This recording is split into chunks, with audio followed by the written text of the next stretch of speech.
at our last event? All right, awesome. Thanks for coming back. We had some audio challenges then. Thank you, Kari. Hello, everybody. I'm Derek Smith with Resource Innovation Institute. We are thrilled to have you here. Thank you so much for coming out on this beautiful day. I am Executive Director with RII, and we've got a couple other team members here with us, Josh and Jamie. We want to start out by just thanking all of you, Energy Trust, for sponsoring our Efficient Yields series. Lindsay back there with Energy Trust. Thank you, Lindsay. Round of applause for Lindsay. We literally could not be here without Energy Trust, and I do have to say, as I say every time, Energy Trust is probably the most supportive utility in the country as it relates to the cannabis industry. Thank you, Energy Trust.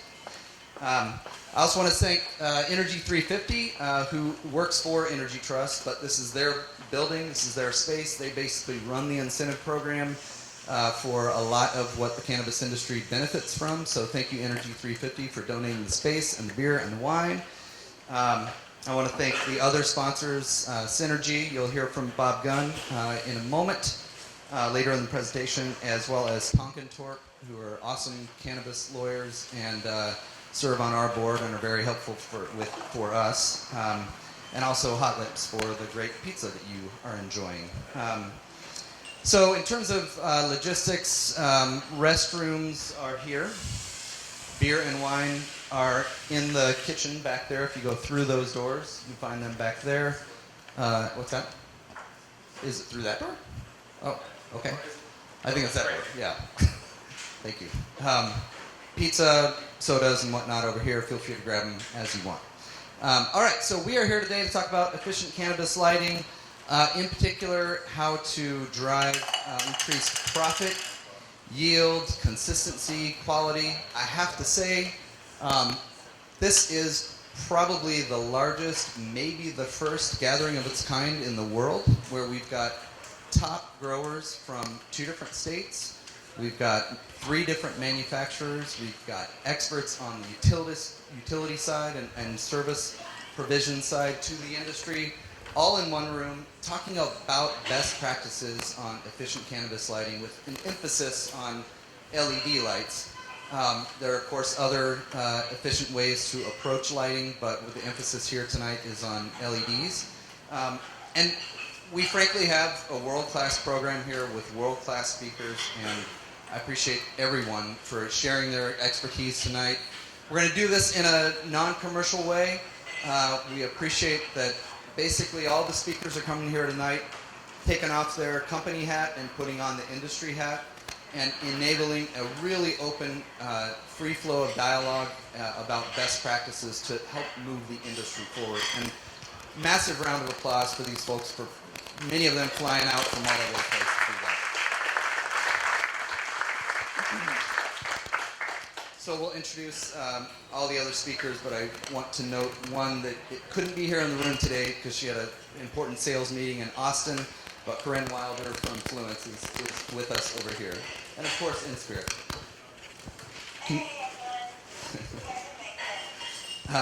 All right, it's working so far. All right, would you mind advancing? So just real quickly, I'm going to share a little bit of context. And we've got kind of both images going at the same time, so I guess this is probably the best we'll be able to do in terms of being able to see both things at the same time. So just for context, I'm going to share a little bit of energy impacts of cannabis, and it's a huge range, as you'll see, and then with specific information about trends in cannabis lighting. And then I'll turn it over to Josh, and he and I will tell you a little bit more about RII, and then we'll get into the speakers. So, Chris, go ahead. So cannabis, as you all may know, it's the world's fastest growing industry. It can have a massive energy impact. It doesn't always, and I'll show you the range in a moment. I think somebody's blocking the, a very inefficient indoor facility can actually have as much as 8 times the energy impact of a regular commercial industrial type of setting. of other types of buildings. So that gives some perspective. You know, we've heard this number that cannabis represents 1% of the nation's electricity demand. We've actually seen that in the city of Denver, it is up to 4% of that city's electricity demand. So it's a big electricity impact. And that's not even counting the other fuels that are used in cannabis, from propane to natural gas, etc. However, we also know that roughly 50-50 split between, in terms of those energy impacts, between lighting and HVAC, roughly, varies dramatically from region to region, but roughly. So if you think about tonight, we're dealing with lighting, which is explicitly about 50% of the impact, especially when you consider the added HVAC benefits that come with pulling a lot of the heat from the hot lights out of the room. So we can get ultimately more than 50% energy saving from focusing on efficient lighting. So it's very important what we're doing here tonight. Yeah. Closer? Yeah, thank you. Okay, go ahead. So I'm going to share with you just some quick statistics that we've found through our Cannabis Power Score tool. Who has heard of the Cannabis Power Score? Awesome. We'll tell you a little bit more about it in a moment. Is this working? Okay. Well, you can't see the on the left, but sun-grown is, you know, if you're planting from seed and you're not doing drying and curing on site, you essentially are using 0 kilowatt hours of electricity, right? But an average outdoor farm is 1 to 2 kilowatt hours per year per square foot of flowering canopy. A light depth greenhouse is about 33 kilowatt hours per square foot. An efficient indoor facility is about 234 kilowatt hours per square foot. These are initial early numbers that we're finding. These are Oregon facilities. An inefficient indoor facility, this one's from Colorado, is over 500 kilowatt hours per square foot of flowering canopy. So you can see we're talking about a range of electricity use from 0 kilowatt hours per square foot of flowering canopy to 500 kilowatt hours. Massive delta. Go ahead.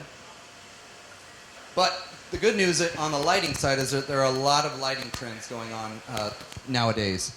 The U.S. Department of Energy has actually done a study on cannabis, if you can believe it. They titled it Indoor Horticulture Lighting Study. But they found that just from focusing on switching from HID to LED, that you can get a 40% savings. And then on top of that is the HVAC savings. We have seen massive technology improvements, mostly from private R&D from the manufacturers who are here tonight. You know, there's not federal research going on into this, obviously, and that's usually what helps advance industries to become more resource efficient. So we want to thank the manufacturers who've literally been putting in their own money to figure this out for us all. And truly, the industry couldn't have advanced in the past 5 years without that private investment. So thank you guys.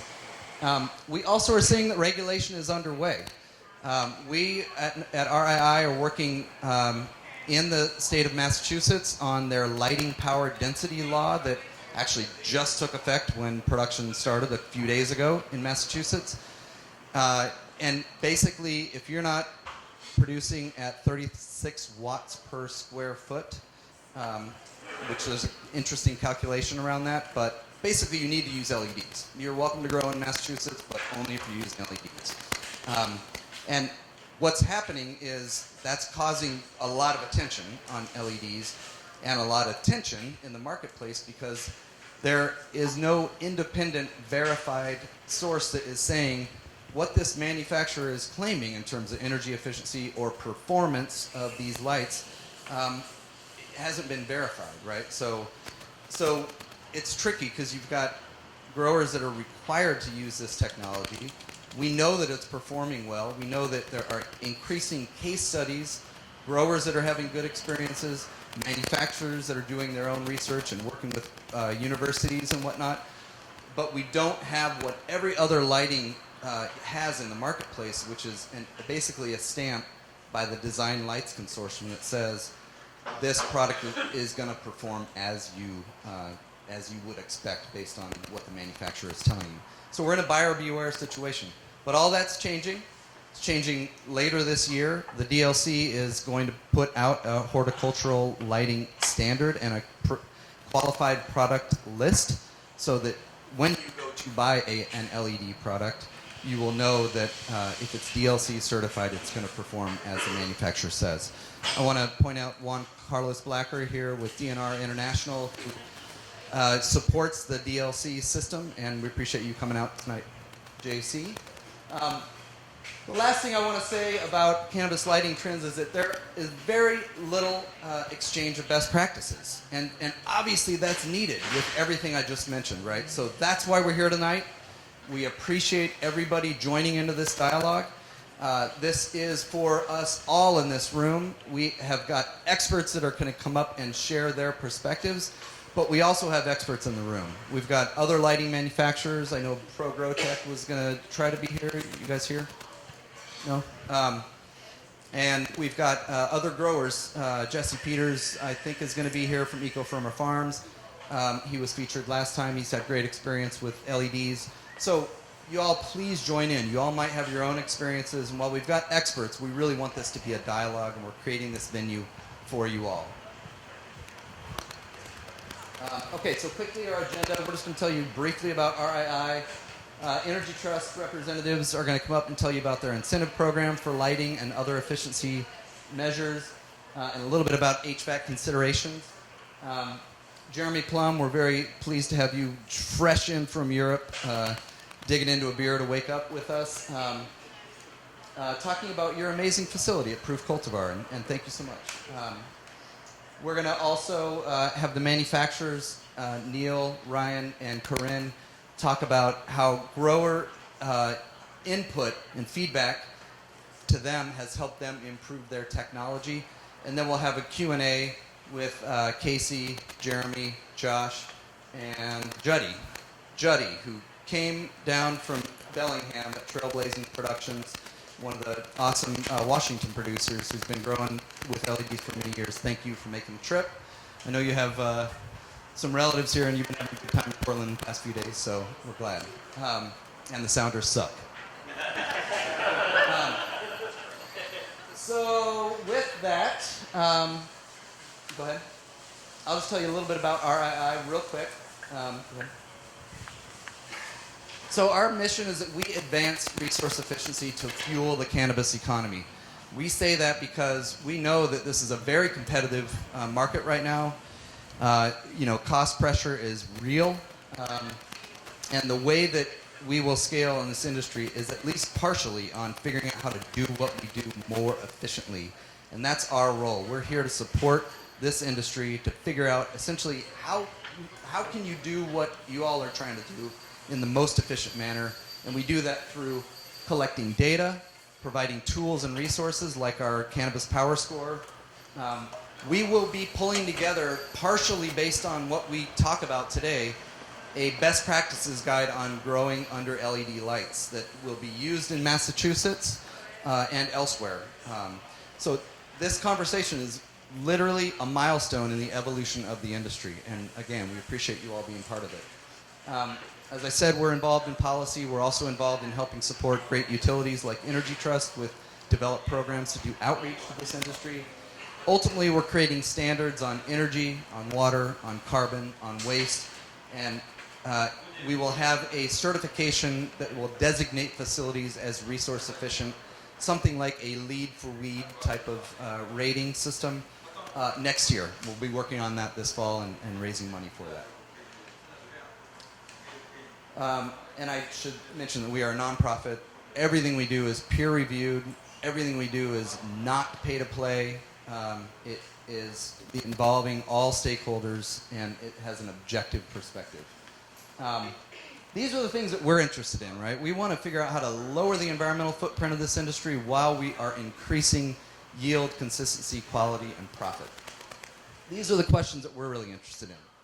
What is the most resource efficient way to produce this plant in a variety of climates and cultivation settings? How can we drive the highest yield, the best quality, the most consistency with the lowest input of energy, water, and carbon, and with the least amount of waste? That's what drives us on a daily basis.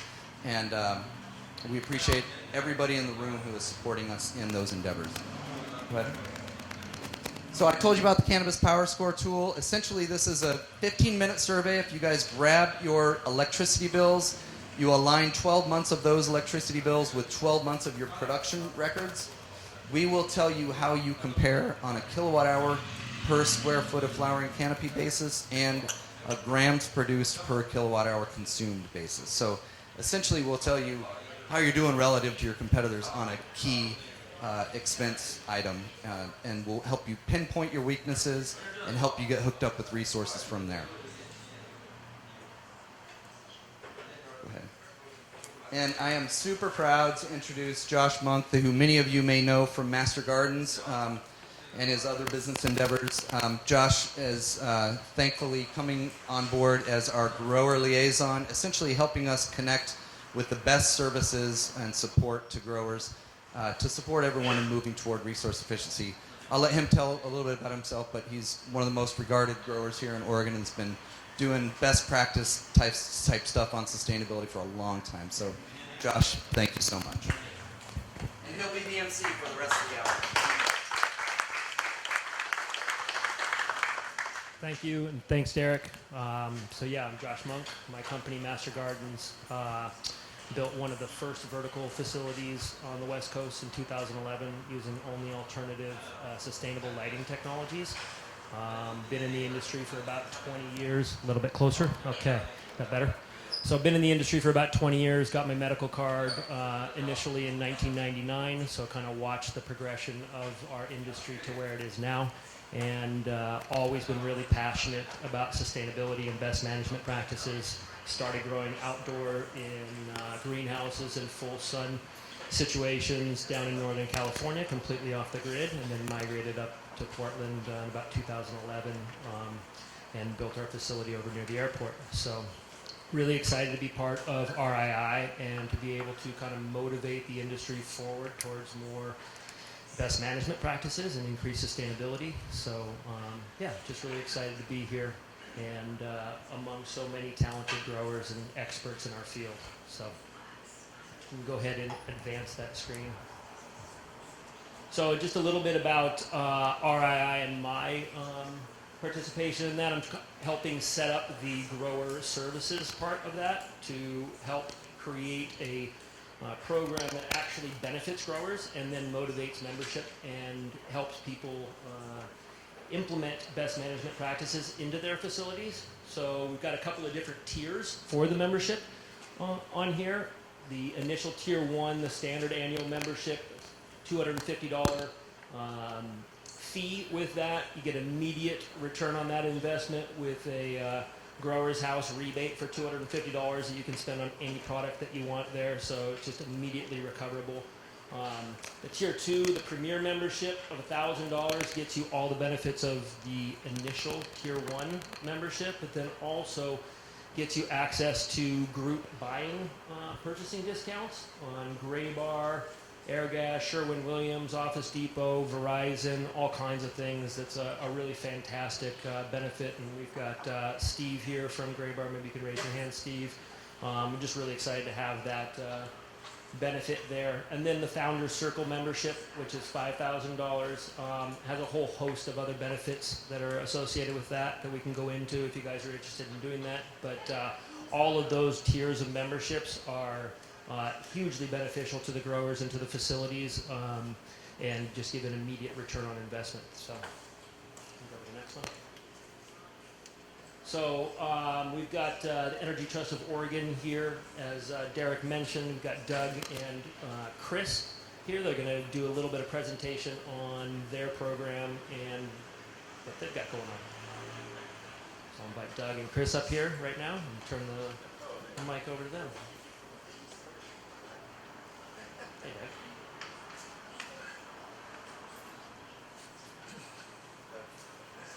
Better stand in the second in these right here. You got a hop stop. All right, we're on. Yeah, hi, Doug Opedal, representing Energy Trust of Oregon with Evergreen Consulting Group.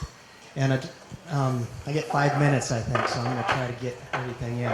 I'm just curious, how many growers do we have here today? quite a few handful. How many have worked with a lighting incentive program and received incentives? That's a pretty good number. So yeah, the other growers here, you might want to talk to them to see how that worked out, because we have a really good program. Just to give you some stats, this year alone in 2018, we have 53 projects on the books. And this is just lighting incentives I'm talking about. Chris is going to talk about HVAC and other non-lighting measures. So 53 projects, that's 18 million kilowatt hours. And this is so far. And that's about $2.5 million in incentives that is going back to the growers and the processors that we're working with. So good numbers. Last year we had about 48. The year before we had about 18. The year before that it was mostly medical, and we had 3 to 4. So you can see that graph. If I had some slides, you'd see that graph going way high. And as you all know, the market's a little shaky right now, so we expect it to level off a little bit.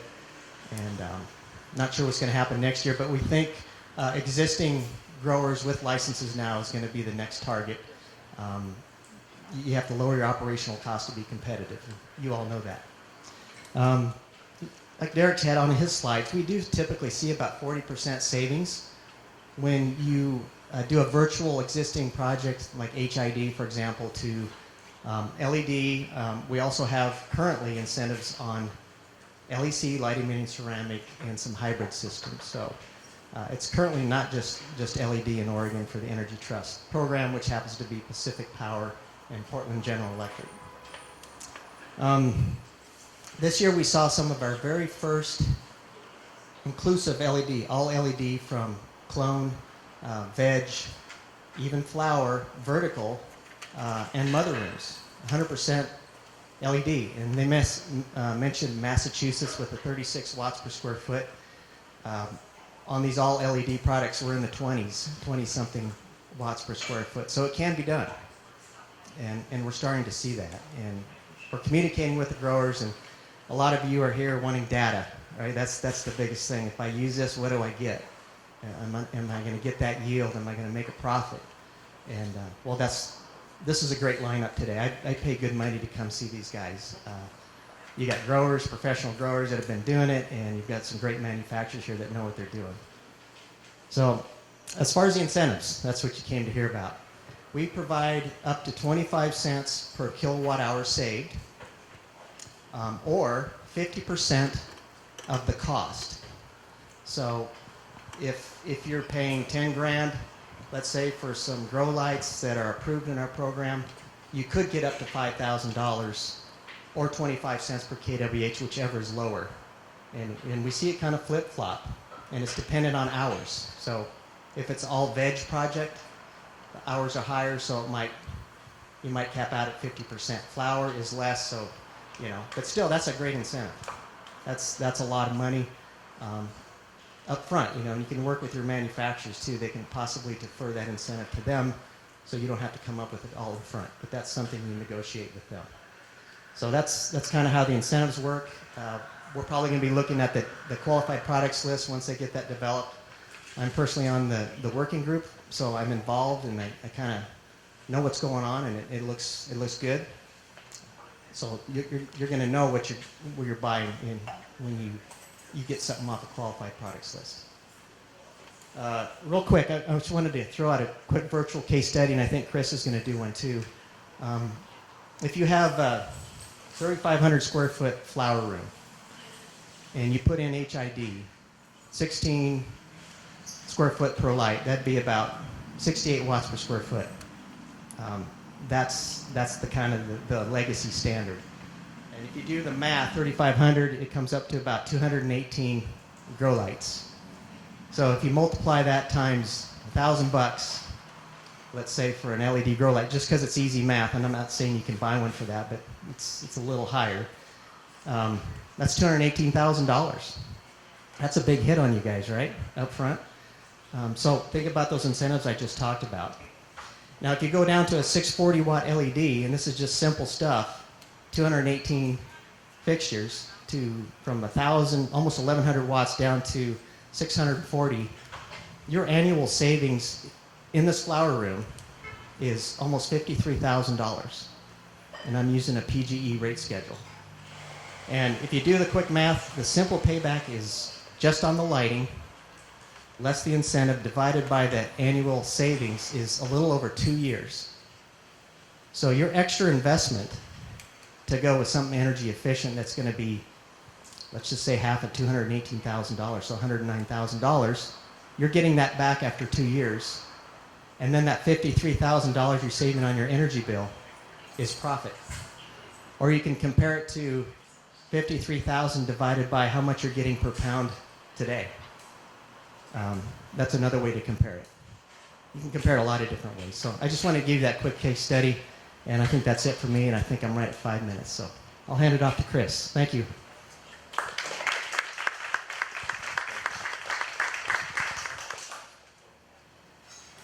Thanks. Hey, everyone. Yeah, sounds good. Just want to take a couple minutes, leave you with some key takeaways. Probably the first one is one you all know, which is price of cannabis is coming down. That's going to force efficiency, both energy and other operational efficiencies. And energy is a good way to get there.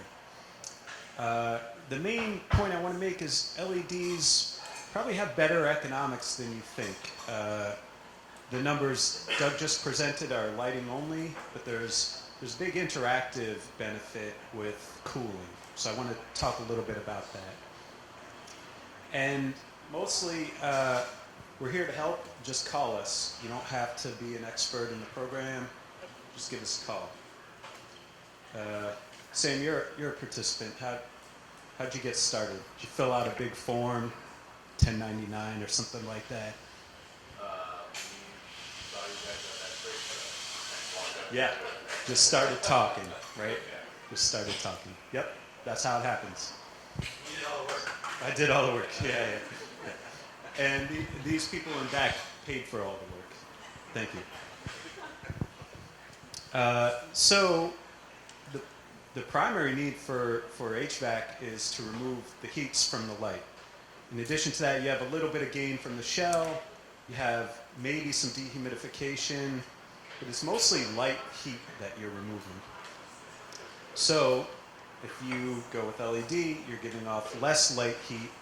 And if you're building out a new space, you spend more on LED, but you size your HVAC smaller. And there's big savings associated with that. Not just energy, but upfront cost. I want to explore that a bit. So smaller HVAC is lower upfront cost, lower annual operating cost, and a more secure future, to be honest and direct about it, as prices continue to decline. So I guess that's good. So here's an example. This is a 10,000 square foot of canopy example. That's about 625 fixtures, fixture every 4 feet. HPS will cost around $200 a fixture. LED around $1,200. Call it an incremental cost of about $1,000 a fixture. That's a lot of money. That's $625,000 incremental to what you would have spent anyway. But you get an incentive for the lighting of just over $300,000. Brings the net cost down to $317,000. You've got $86,000 of annual energy savings to 3.7-year payback, 27% return on investment. That's pretty good. You're not going to do that in the stock market. But still, some people choose not to do that. But that's not the full economics. So let's roll in the HVAC benefit. You've got the same incremental cost for your lighting, $625,000. But now you're downsizing your HVAC. You have less heat to remove. Okay, that benefit, HVAC costs around $2,000 per ton. It varies a lot depending on what you do, but that's a pretty good rule of thumb. So significantly downsized HVAC if you're building out a new space, that's $160,000 less that you have to invest right up front. You get the same $308,000 from Energy Trust. Now the true net cost is the incremental cost of the LEDs minus the incentive minus what you saved on downsized HVAC. And that's a big deal. That brings the true net cost down to $157,000. That's a lot more palatable than $625,000. And you'll save the same $86,000 a year on lighting, plus another $27,000 on HVAC. A lot more than that if you're Sam, and install very efficient HVAC. That's a payback of 1.4 years. Now now we're in the no-brainer realm. That's a return on investment of 72%. There's just nowhere else you can go and put your money and get 72% back out of it. Really a no-brainer. So now the process, it's pretty simple. Call us early before you do anything. When you're in kind of that brainstorm decision-making process, we'll help you make efficient decisions and procure incentives. It's a pretty straightforward process. You implement those efficient decisions, you receive money, you enjoy a business that is more profitable than it otherwise would be by, $100,000+ a year. And that's it. There's a number, email. That's it. Any questions?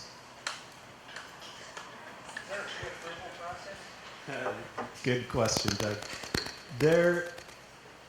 I'll go back to call us early. We'll work with you in the decision phase.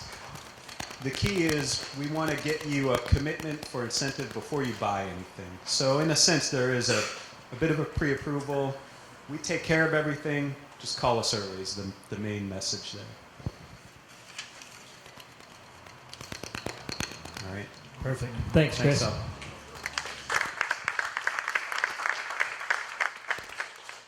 So yeah, just to add one thing to Chris and Doug's presentation here, I was one of the first companies to go through the rebate program with the Energy Trust of Oregon as we were transitioning from induction lights to LED lights. And so we were increasing the total wattage of our facility rather than decreasing it because we were increasing the number of fixtures because they're more efficient. And so our process took quite a while as we kind of navigated through there, and both Energy Trust of Oregon and ourselves learned a lot in the process and kind of pioneered it through there. But honestly, it was so pain-free. It was a little bit frustrating to kind of figure out the ins and outs of everything for both sides, I think. But now where they're at with the efficiency of their program, the incentives are in place, and it really does behoove everybody to get in touch with them early so that they can help you guys plan out your projects and remodels. So, cool. You want to advance that one more time? So yeah, next up we've got Jeremy Plumb from Pruf Cultivar. Jeremy just got back into town from Europe, from a conference over there. I'm sure everybody's pretty familiar with Jeremy, but he's one of the industry's leading experts on the genetic and phenotypic diversity of the cannabinoid profile and of all the cannabinoid profiles in cannabis. And so we're really honored to have him here today, and a good friend of mine, so I'm pleased to be able to introduce Jeremy Plumb.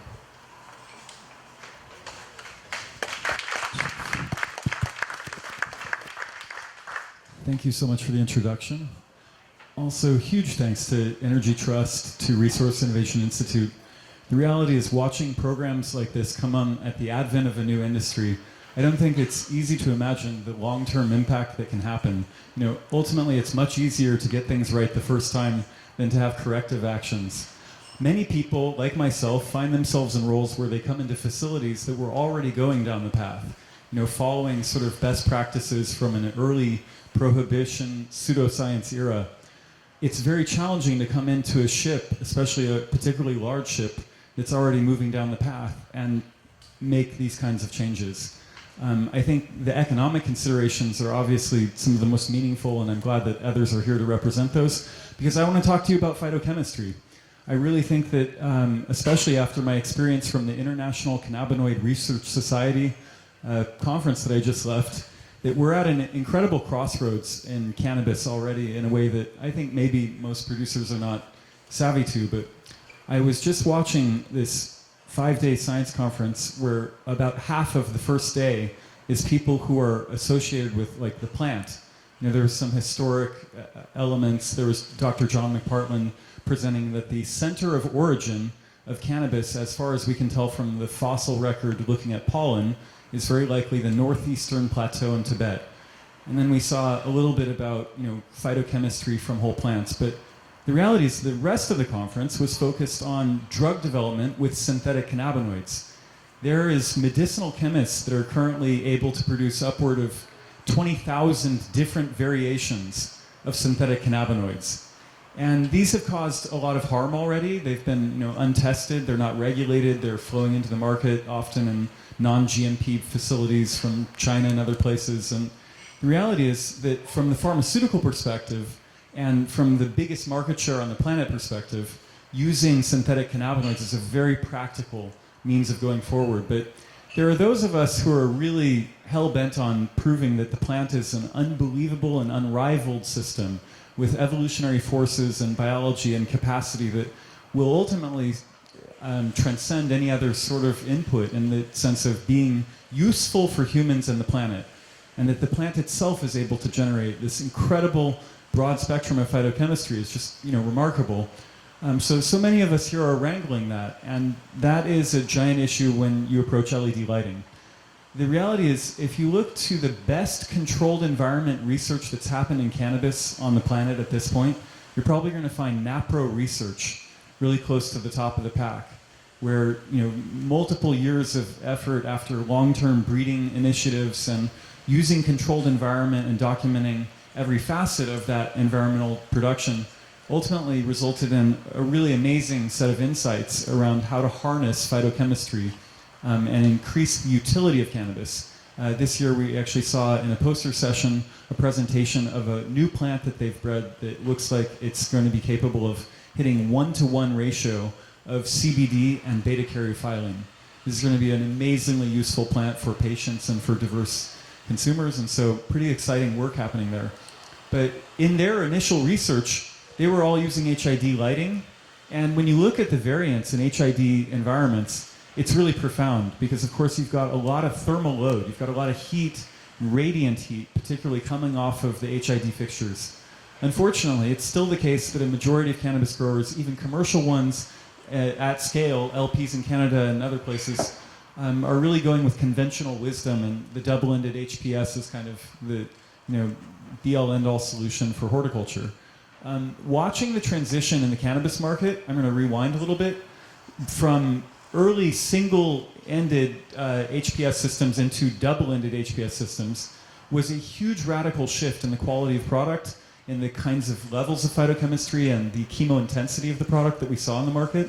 And that was like disruptive tech at the time. Producers who had double-ended, which meant that they probably had to have higher ceilings if they were in basements or garages and they were indoor producers, were clearly producing freakish amounts of resin, much more potency, and beautiful, beautiful product. So that was a big wave that hit, maybe it's 6-7 years ago now, maybe even a little bit longer, something like that. Chronology is not my forte. The next big wave, though, is already hitting, and unfortunately there's a lot of pseudoscience and misinformation around product quality and consistency, in addition to all of these other considerations. And I'm here to tell you that we must disavow all of this old myth that you need double-ended HPS to be successful in cannabis and that you cannot bloom cannabis under LED lights. It's absolutely ridiculous. I mean, first, we have to get out of all the dark ages and the prohibition era and really appreciate the fact that as we use science and go into plant science and botany and genomic science and great analytical chemistry, we're able to completely update all the old obsolete jargon. So when we're interested in using light for controlled environment agriculture, we're concerned with certainly an element of heat and the surface temp on leaves with the radiant temperature coming off of the bulbs. People have been really I think used to having that radiant temperature and have learned to work with that. But when you take that away, it's a big challenging aspect that I'll try to get to in a moment. But photons are the key indicating quality of light, right? We're measuring photons. That's what matters. And you can measure also wavelength. And so that both photon intensity and the wavelength of the light is what we're interested in. And now there's a discipline, which if you haven't heard of photobiology, this is an amazing inquiry that's an interdisciplinary effort between biologists and all sorts of different scientists looking at the influence of light on plant development. So both from morphological perspective, what's happening with plant growth when you use different spectrum and levels of intensity, as well as from the phytochemical output. So of course, especially in Oregon and pretty much everywhere, you're going to see a historic glut in commodity markets. And I think easily the most powerful way to differentiate is with the kind of phytochemistry you're capable of producing. Of course, that's going to have a lot to do with the genetic material that you have in your collection or your advanced Mendelian breeding project or whatever support you have to continue to innovate at the level of the capacity of the plant. But then there are a variety of other resources at your disposal as a producer to evoke the most powerful and distinctive phytochemical profiles, which as consumers become more educated and understand that without an awareness of specific phytochemistry, it's unbelievably low likelihood that you're going to find a lifelong relationship at a very high level of utility, controlling diverse symptoms and entering into this much bigger market of all humans, all mammals who have endocannabinoid systems and want to find affordable and meaningful ways to reconcile issues, especially as we age. But that ultimately, without LED lighting, you're not going to be able to ever produce consistent crop quality, nor are you going to hit the outer reaches of chemointensity or chemodiversity. And I can say this from experience. I am a founder of actually an event that Derek and I have both worked on for years now called Cultivation Classic. We just had our third year and we had 160 entrants. And actually one exciting bit of news is that today, all of the data from the last event is being published. There's this amazing dashboard which shows chemotypes, which shows genotypes, which shows also, for the first time, the power score, so that every producer is scaled in terms of the energy and water inputs. But it's really fascinating to see that we had 2 awards this year related to special chemical profiles. One was for chemointensity, which specifically had to do with the highest overall levels of terpenes, taking out beta-myrcene, which is sort of wild type and the most prevalent.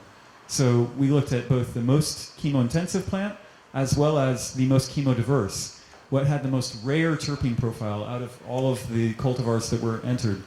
And interestingly, Tom Scoville from Mother Magnolias in South Oregon hit the most chemo-intense plant, and he's using Fluence Bioengineering's Viper X Plus fixtures. He's hitting much higher UMOL targets, much higher photon output than you can possibly achieve in a double-ended HPS facility, and therefore able to wield incredible power over the phytochemical profile of the plants that he entered.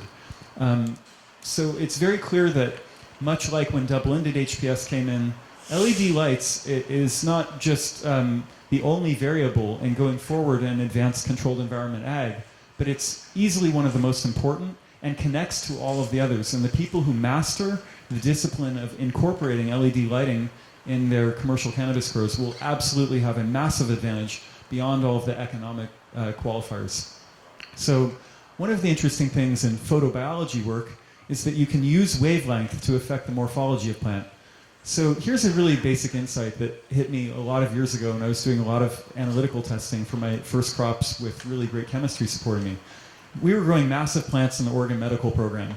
If you're up here on the top of the plant and you cherry pick this beautiful flower that's getting the maximum photon intensity, maybe you're at 29% THC in an extraordinary example. Down here, 19%, down here, 9%. So the input of light, where we have a plant that has all of the drugs and phytochemistry literally being manufactured and occurring on the surface of the plant, when you strip away all of the other things related to primary metabolites, photosynthesis, and what's common to all horticultural crop output, you realize that light is absolutely the most important variable. But then if you want to have consistent output, and you don't want to see sort of like analytical lab data that's useless to the patients and consumers of the future because it's so variant, that it's unreliable, then you also have to change your production methodology. You need to go into a Dutch sea of green methodology ultimately with plants that can perform in that environment in order to be able to get uniform light intensity over all of the canopy.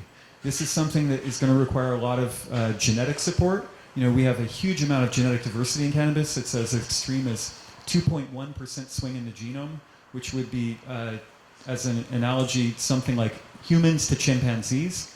But to accommodate all that genetic diversity, and from long, maturing, lanky, incredible internode spacing plants all the way down to really compact, fast maturing plants, and to deal with this spectrum, you realize that you need to work with a whole variety of variables to get to a sea of green model.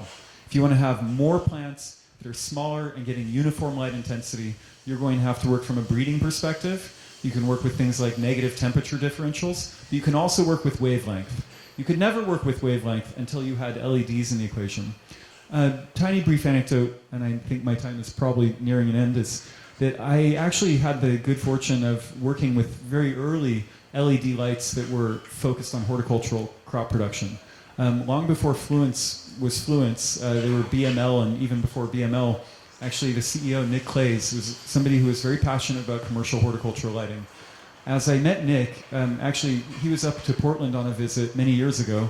We were talking about phytochemistry, and he was like, you know what? We're going to make a conference about this. We're going to deal with photobiology, and we're going to find real academic resources and support for the cannabis space in this tricky way. We're going to make it about lighting and not about cannabis, and therefore we can have researchers from Cornell and Princeton and Purdue present helping to support people who are going to use this energy-intensive equipment, and they better use it well because our resources are precious.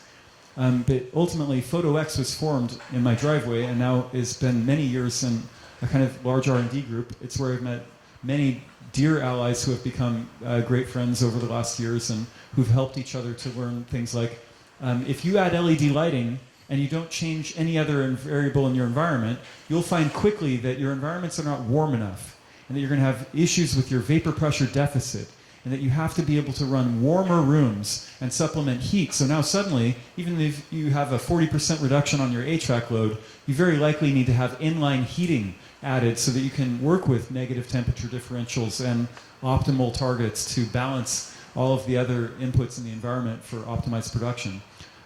We also learned that people who are still manually watering, good luck. If you're driving hypermetabolic growth and you've got 1,400 UMOL, and to put that in perspective, I was seeing 500 and 600 UMOL in most of the gardens that I had double-ended HPS. I didn't drive it as intensely as some because I found more useful chemistry generally expressed, but driving it at 1,400 UMOL, you've got a lot more intensive conditions, so you need drip irrigation.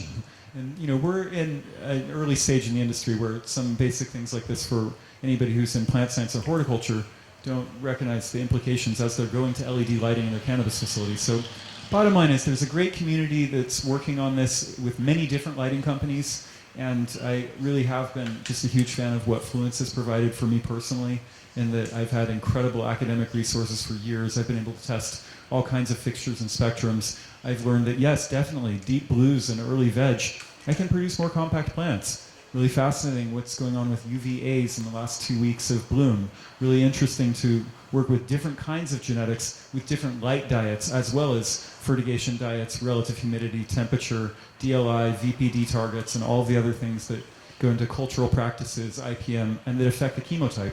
But what I can't say is that the producers who figure this out will not only be stewards of an ecological mode of production, cherishing the resources that we have, and as our atmospheric CO2 has surpassed 400 parts per million, we all have a role to play in energy efficiency.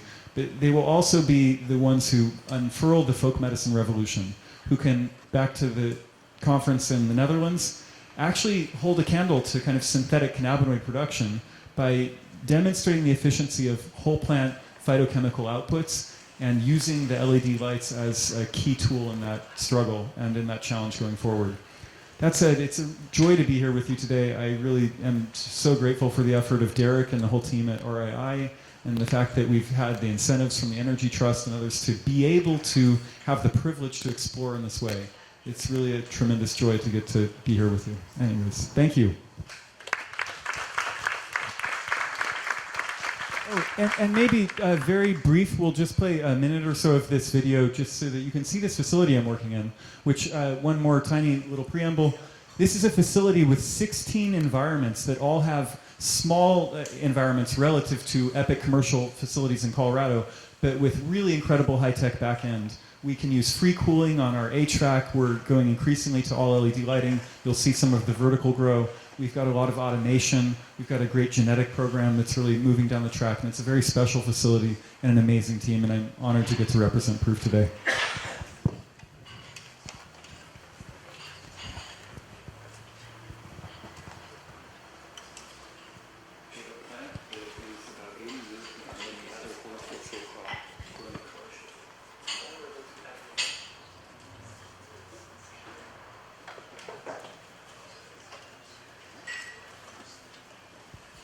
One second, please.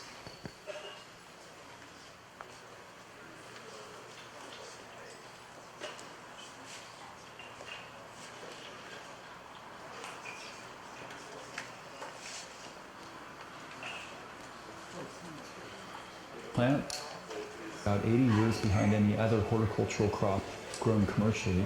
It's vulnerable to everything. We're at the very beginning of finally having research and science in 360 degrees shine light onto what has been an entirely sequestered process with plants that are the most complicated plants on Earth. Working with this plant in itself has been a humbling experience, just in the fact that it is very hard to manipulate and control Mother Nature consistently. Cannabis isn't one thing. It's this unbelievable spectrum of chemistry. I think one of the things that we're constantly doing here is trying to be innovative so that we can get as much consistency as possible, but also bringing new products to market. We've taken exceptional care for being able to provide a unique experience for the plant. We provide an ability to control temperature, humidity, CO2 at a level that I've never seen before. We want to take care of people. And at root, cannabis is an unbelievable vehicle to do that. And not just with the pharmacology, but also with the innovation and the science. It's great to be able to be part of building this and having this plant, which can do so much good, be raised responsibly, sustainably, and in just such an amazing environment.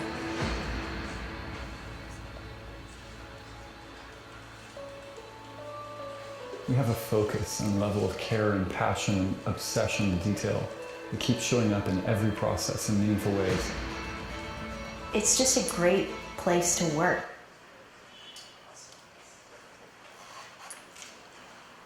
Cool. Thanks, Chairman. The video is pretty amazing. A pretty impressive facility for sure. So next we've got some technology manufacturers that are going to we're going to have them introduce themselves and then discuss just a little bit about how they've used some of the grower feedback to improve the efficiency of their technology and just the technology in general. So you want to advance that?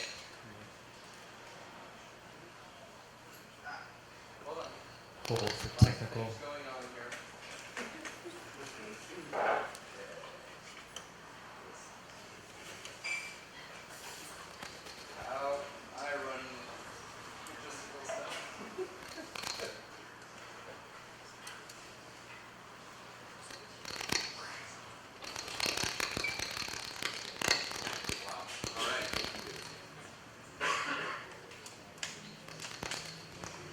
Perfect. So we've got Ryan from Heliospectra, Corinne from Fluence Bioengineering up on the screen up there in Austin, Texas, and then Neil from Bios. So if I could have Neil and Ryan come up here.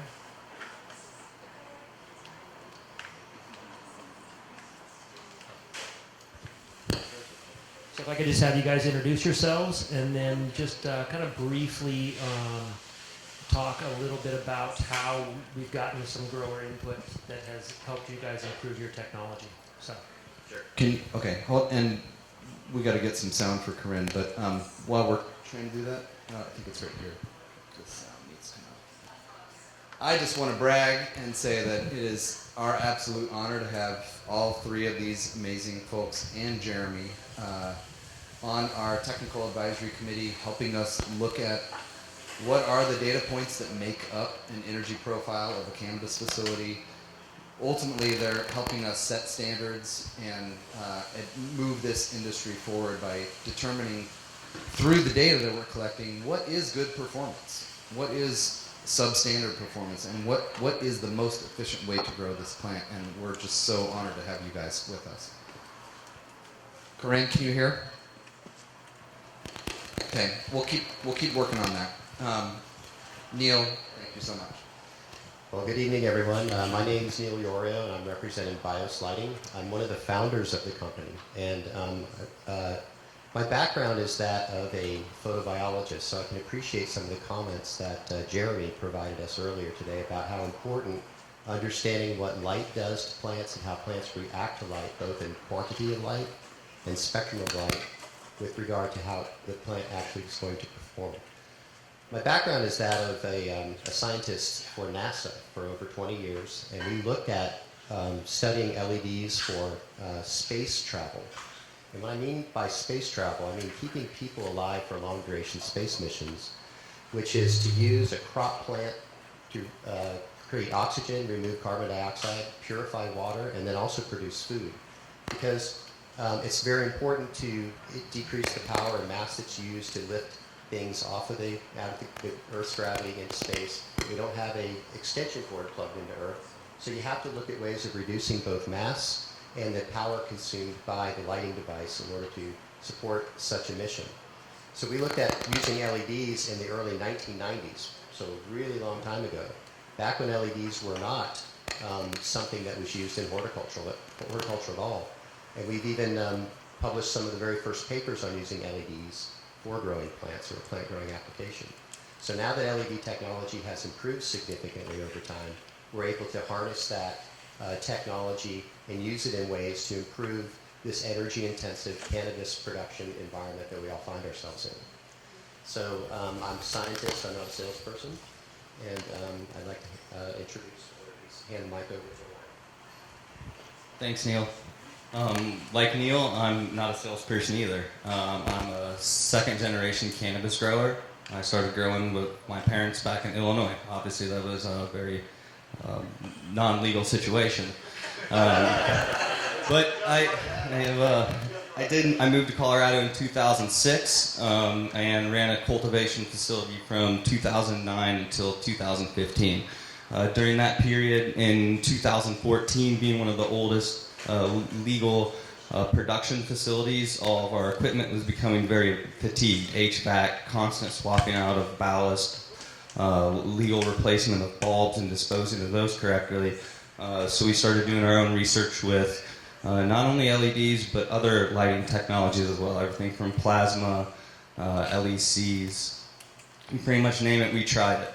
And during that period of time, we found that not only is it the quantity of light that you're giving, but it is the quality of light that you're actually delivering to the plant. So we found with growers that each strain starts to react specifically different with the different quality of light that you're providing, along with the levels of light that you're providing it. So if you're wanting a short plant, we can provide higher levels of blue light earlier in the stages versus a flowering plant, which is going to require more red to focus on stem growth and actual biomass of the flower. Can you hear me now? It work? What's up, Corinne? With that, also when it comes to spectrum manipulation and the actual quality of light, we find with growers that we have been able to manipulate harvest times, so we can harvest quicker by providing the right forms of light. So when you talk of 2,000 lights in a situation and you're getting an extra half of a harvested year, that revenue really starts to add up. So I think with that, I will pass it to Corinne all the way in Austin.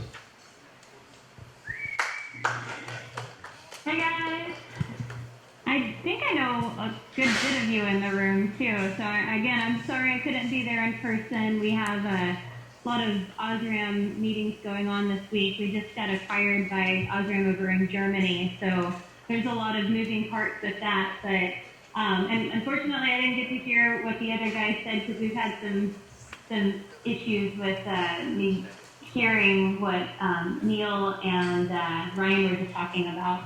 But I'm Corinne Wilder. I'm Director of Sales Ops here at Fluence Bioengineering. We're based in Austin, Texas. Jeremy pointed this out, and thank you for saying that. We've been BML horticulture, which you may have recognized a little bit more if you've been in the industry for more than 3 years. About 2 years ago, we changed our name to Fluence Bioengineering from BML horticulture.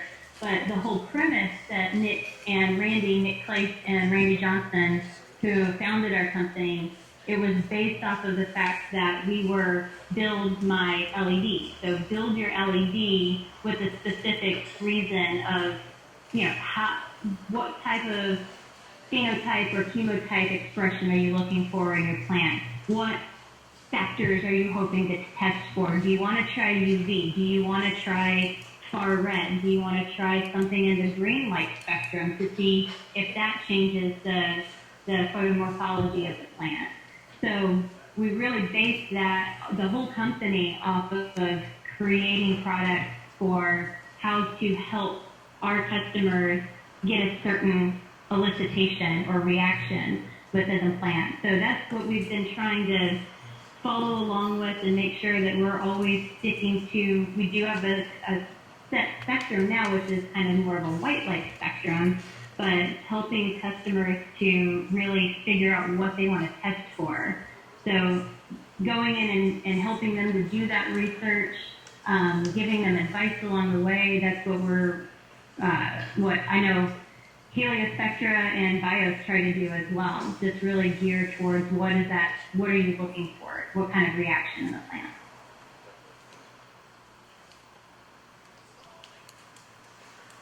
I hope I answered the question. I think that was the question. If not, my bad.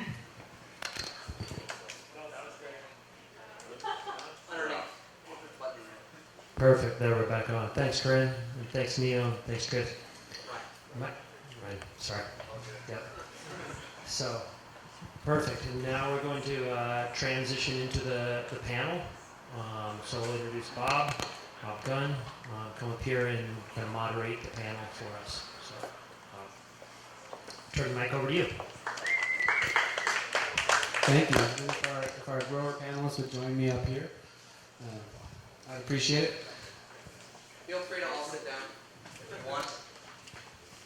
Corinne, you're right behind everybody. Okay, good. And Jed, if you go ahead. All right, we have a stacked stage, everyone. My name is Bob Gunn. I come from Washington State. I do a lot of work with Energy Trust of Oregon. I'm a 10-year utility geek. I've been working in energy efficiency since 2008, planning and evaluating efficiency programs. I got a pretty good understanding of barriers to entry for new technology, barriers to entry for utilities, connecting with growers or their clients, their customers.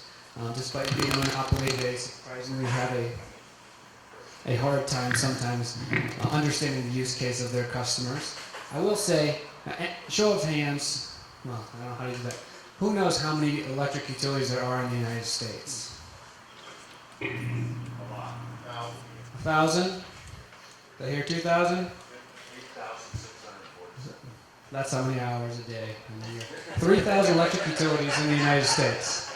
That's a lot of utilities. And if you are someone, maybe a vendor, trying to understand how the utilities regard energy efficiency, how they value it, is it energy saved per year, or is it peak demand savings, or is it off-peak kilowatt hours saved? It's pretty challenging to understand.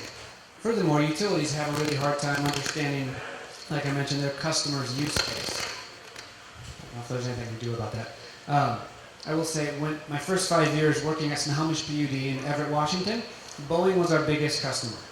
And as such, we had aeronautical engineers on our energy efficiency staff because they knew how to understand the different needs of the different buildings at Boeing's massive campuses around our service territory.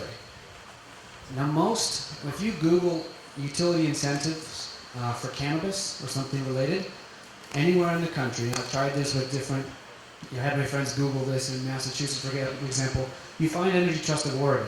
Very few utilities have invested the time and energy to understand the use case, especially with the energy savings on the table, as Energy Trust of Oregon has. So you should all be very grateful.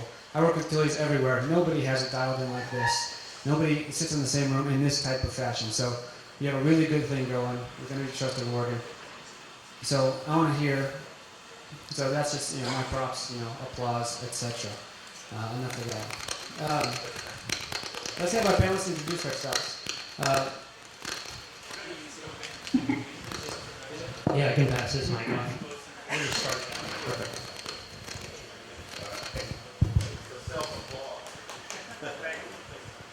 Hello, my name is Juddy Rosellison, owner-operator of Trailblazing Productions up in Bellingham, Washington. We were one of the first, we were actually the 13th application received by the state, so we were ready, chomping at the bit to get after it. I had a friend that was growing down in Northern California and indoor, and there's just this unwritten rule with power companies down there that if you're over a certain kilowatt hours for the size of your house, without having a certain exception, they just double your bill, and then you can pay in cash. And I was like, yeah, this is a really high energy thing, and I could see energy companies capping or kind of doing the same, doubling if you're over a certain amount. And so that was one of the biggest factors in me going with LED right out of the gates and getting my facilities set up infrastructure-wise that way. It was a little bit scary, and I had a lot to learn, but one thing that's been repeatedly mentioned is you can't just change that one thing. You have to change virtually everything else in your grow. You watch the plant and have that art of growing to figure it out, and then try and apply the science to it from there. I'd like to go through and build on what you just said, Jody. If the panelists, maybe hear from the growers first, and we just heard from the manufacturers, could tell us what you're using today, maybe leave brands off, it's not a popularity contest, and how you got there. Did you start by trying one light or one room, and how long did it take you to transition? I'd love to hear that from everyone. Well, I came from the medical market and then the original market, so I had a long history of using HID fixtures and property management company. And when the I-502 was getting put on the ballot, I kind of saw that this was going to be a potential thing, so took many houses of grow and put it into one big warehouse and got the power bill for that. And then we literally had about 6 months before, after I-502 passed, the one was going to be implemented, where we bought like 6 different fixtures from different companies and did a side-by-side smash comparison, and some we were just like, no, it's returned within our return period. But what we did realize was that it was possible, and that we could do it. And we by far did not have it dialed, but our first room of lights, we have 6 flower rooms, 2 bedrooms. The first bedroom and the first bedroom was done with metal halides, but the first flower room was done with LED fixtures, and then we ran out of money, so we just had to get the machine going with that room, and then we got rooms 2 and 3 done with more LEDs, and then rooms 4, 5, and 6 was the last phase, but we are 100% LED, veg lights, flower lights, 1, 2, 3, 4, 5 different kinds, and they're all a little bit different, and it's interesting how the strains react differently as they cycle through the machine, different lights, but so proud that there's still all this focus on trying to figure out what spectrum, and let you guys do that, and I'll just continue to try and figure it out from there. So thanks. I've been growing cannabis for over 25 years. I don't look that old. I actually have had the privilege of testing most fixtures. I was able to understand the results of fixtures early on only because of organic chemistry. I think that one thing that must be celebrated is that there are a variety of resources that have come forward. People like John Page in Canada, Anandia Labs, people like Pat Marshall, previously of Wilsonville, Oregon, Sunrise Analytical, Jeffrey Raber, The Workshop, etc., who have given the industry a biofeedback tool to illustrate the effectiveness of different solutions. I used to have 3 different cannabis gardens in Portland. I'd been the medical grower here since 2000 and really was in pre-Prop 215 Bay Area medical cannabis movement before I moved up and was in southern Emerald County, Jesus Christ, southern Emerald Triangle. I'm about 9 hours ahead of our current time right now. I apologize, my language is really suffering.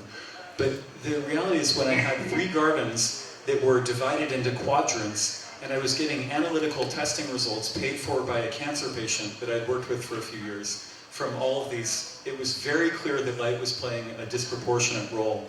When I was just working with T5s and the very first double-endeds, as well as all the single-ended metal halides and HPS solutions. I also worked with organic crop production methodologies. I had mineral salt fertilizers. I had every imaginable kind of single-point DOE observational study validated by analytical chemists that I could find. It wasn't until the first wave of the LEDs came where I saw something that was astoundingly different in the kinds of morphology and the chemical outcomes. The morphology was massive. When I got these first BML fixtures, there were these deep blues and purples. I saw these incredibly compact plants with plants that I was very familiar with. Okay, one thing actually, how do we know what we know?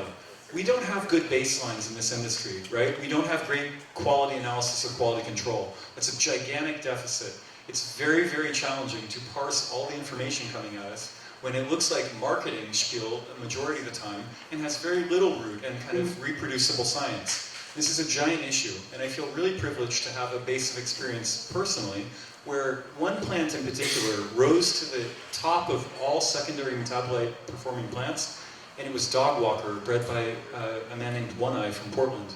It had the highest overall amount of chemistry. But it was actually, like all good things, a competition with your close friends that resulted in me becoming just freakishly obsessed with how the lighting was going to affect the phytochemistry. And as I was able to hit higher results than even the breeder or the other people in our small circle of producers who were secretly competing to make better chemistry with this one plant, it was very clear to me that if you could harness more UMOL, you would get better results. So the bottom line is, after testing every imaginable kind of lighting solution in the early days, and then now moving through different wavelengths and intensity with baselines that I understood well from cultivars that I'd grown for north of a decade, I was able to find, at least from my own perspective, clear champions. And white light from LEDs, absolutely the most game-changing variable. That's not a direct response to your question, I apologize.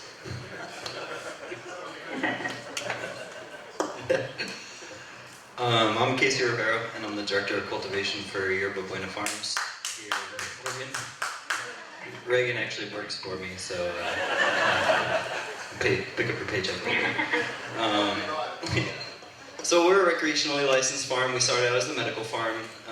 We've had the opportunity to as well test numerous different, not only lighting manufacturers, but technologies in general. Being a recreational farm, obviously we have a focus of production and consistency in production, but our passion is really innovation and really trying to push the envelope on our cultivation. We never settle for this is the way we've been doing it for years. And all of my staff hates me for saying that because that's kind of my response to everything. Well, is it the way you've been doing it for years? Is it the way you've been doing it for years? And so we spark a lot of innovation and a lot of really pushing the envelope on how we do things, because we always want to understand, especially when you're looking at a bottom line, how my inputs are affecting my outputs, and can I drop those, and can I maximize them. I started cultivating back in Arizona, and similar to Ryan, Arizona has not been friendly to cannabis or anything cool on that aspect. So it was really challenging trying to push the envelope on that program. But we did go medical in 2012, and at that point I was able to do a lot more of experimenting. but not only experimenting my own in observing what my results were, but being able to challenge myself due to lab analysis. And obviously labs are kind of evolving with us as we go. The consistency of that is becoming a lot more apparent. But I was able to work with a lot of different manufacturers, BML being one of the original ones that we worked with back in Arizona. And so I started to see these differences in the morphology of the plant and how the plant responded to these different lighting technologies and combinations of different lighting technologies as well too. Not a lot of people have the opportunity to start out on the path that they really want to be in.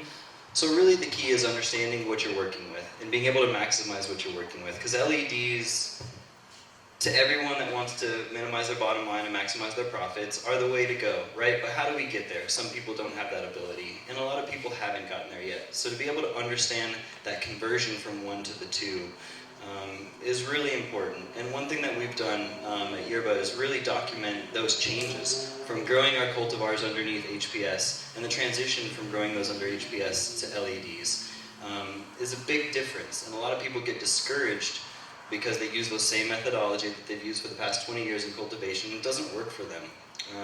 And that's why I challenge the group, and that's why I challenge our farm continually to try and push the envelope on why is this not working? What can we manipulate in the environment? What can we manipulate in how we're treating the plant to maximize that? You can essentially grow anything under anything. It's just how you respond to what that plant is responding to you with. And paying attention is the key. Not just physically paying attention to it, but doing lab analysis. We do a lot of soil analysis, a lot of tissue analysis. We're an organic producer, so we're held to a high standard on what we can produce. And organic producers have to pay attention to what's going on with the plant, a lot more than a synthetic farmer. We have to pay attention to the biology. We have to pay attention to the interaction between the biology, the minerals, and the plant, and the plant's interaction with the environment on an aspect. So we do a lot of analysis with the labs, working directly with our manufacturers in adjusting our parameters of what our environment's doing based off of what the lab analysis is saying. So really to move forward, the key is paying attention, and there's a lot of ways we can pay attention. I guess for us, we were already wanting to be a very technological sound grow facility. So we opted with the wrong technology from the beginning, and so we were operating water-cooled HPS lights. At that point, we were the largest, legal to our knowledge, commercially producing facility with water-cooled lights. We were running 50,000 watt HPS with less than 5 tons of HVAC. Very efficient when it comes to HVAC removal, but when you start having a problem with your old technology failing, even with that 5 tons of HVAC, constant failures on that system, being fatigued, being electrocuted several times, I think that's typically why growers start to switch. Not maybe the electrocution, but I think that it's probably that they notice there's a problem. Whether they can't produce consistent product, I think that's when people start looking in for retrofitting equipment. So when I went into the project, I wanted to find an LED that worked, and then I was going to go LED Gavita. I knew that Gavitas work. You tend to see a hybrid system for people who are still, just dabbling their toes within the water. Once I was happy with the LED manufacturer that I found, which was literally just single test units in your 4x4 area, we then expanded to 2 lights side by side. And then comparing those with the side by side of the hybrid system that I had in my head that I was going to go towards. Once the results were then, we were getting better results, better chemical profiles, our production numbers were up. We could take advantage of that non-radiant heat from the actual HID unit, so we could then run higher temperatures, which was going to ease our HVAC constraint anyways. And already with LED, there was no way we were putting 50 LED lights and 5 tons of HVAC. That wasn't going to work. So we were already going to have to upgrade our system. And I think then from that 2 lights, we went to a whole row, a whole room, and then we went to veg. We started in flowering, which I think A lot of growers tend to work in the veg process and then work their way into flowering, but we went opposite just because that was our primary source of income.